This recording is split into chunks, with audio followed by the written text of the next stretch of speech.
Chinese sellers' problems arriving right here on US. Good morning, Amazon sellers. Today is Wednesday, January 22nd. I've got 4 huge stories for Amazon sellers all over the world. The last story is the intellectual property right issue Amazon sellers are facing. Used sold as new suspensions are absolutely up over the past couple of days. We think it is part of the returns going in post-Christmas, where returns are going back into your inventory through the commingling system, and they're going back out to the consumers who are making legitimate used sold as new. But it's not your fault, it's Amazon's issue. You know how hard it is to blame Amazon for anything. So keep an eye out for used sold as new issues on your account. Second breaking news story, late shipment complaints. Now, we know about a week ago that UPS had a tremendous problem with shipping and they fell behind.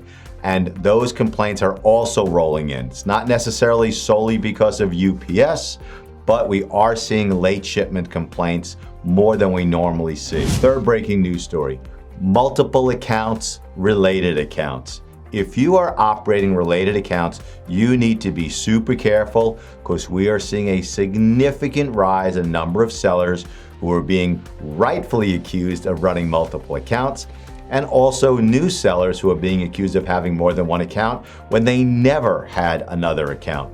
So just keep an eye. If you are running multiple accounts, be super careful. Email addresses, IP addresses, MAC addresses, different computers, just be super, super careful. You may want to mimic what the Chinese sellers do and use VPNs.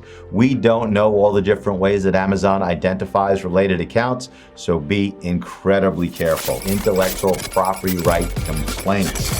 Vorys, that awful law firm that sends out hundreds, if not thousands of letters every single week, is sending more and more letters threatening Amazon sellers with a bunch of baseless complaints. If you receive a Vorys letter, the only issue I think you need to be concerned about if you're selling genuine products is intentional interference with contract. That occurs when you are aware that a brand has exclusive distribution agreements and then you continue to sell that product. That claim does have some validity, and if you receive a Vorys letter, I want you to do 2 things. 1, go on our blog and just run the word Vorys. We have extensive experience and you can learn from our experience on how to address it yourself.